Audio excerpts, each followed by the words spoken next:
Back in the 18th century, Cragvale in Yorkshire was the secret hideaway of a criminal gang who nearly brought down the Bank of England. They were known as the Cragvale coiners, and they were master forgers of this, the gold currency of the day. The new BBC series about the forgers was shot in the original locations, and many of the locals were involved, including jeweller Rob Dutson, who made the fake gold coins used in the drama. So we made a batch of 400. How did they do it? What was the process? The fakers needed gold, so the first job was getting hold of some. The gang clipped gold off real coins to get tiny shavings. Can I have a go at that? Sure. They don't look like much, but when they had enough, the fraudsters would melt them down to create new gold coins. That's it. The real gold coins were loaned to the gang by willing locals. Their originals were returned only slightly smaller, together with a modest payment. So everyone was part of the conspiracy.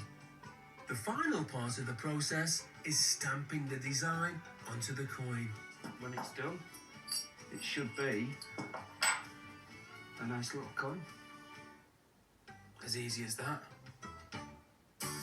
Heptonstall Museum featured as the local pub in the drama, where the gang met and drank.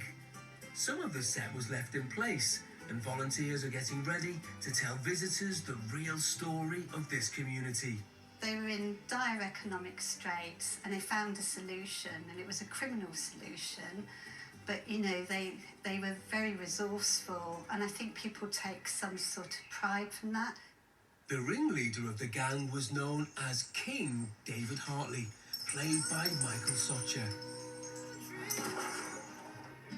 In the grounds of the ruined church are the graves of David and his wife Grace. Stephen Hartley, a descendant of David, has spent years researching his family's history. So David is my great-great-great-great-great-granddad, so 5 times great. He had this nickname, didn't he? King David. Do you know how that came about? It was a mark of respect that, as the leader of the gang, they elevated him and his brothers to royal status. Everyone made a little bit of money from it, so they were sort of seen as heroes in some people's eyes, despite being criminals. As the number of fakes grew, people lost confidence in the value of the real currency, until the Bank of England itself was under threat, with dire consequences, which the drama reveals. The filming has brought a lot of people and business to the region. Dawn's atmospheric house became a location. I absolutely loved the experience. It was so exciting. And Dawn herself was an extra. Local craft shop owner Deborah has noticed more visitors. First thing they asked me is, where's David Hartley's grave? And if those visitors get peckish, the cafe next door has made some coiner-themed treats. It's just caught my eye now, the coiner's blondie. Can I try a slice? Yeah, you certainly can. You know, whatever people think about the anti-heroes at the heart of this story, the people here are determined to remember them.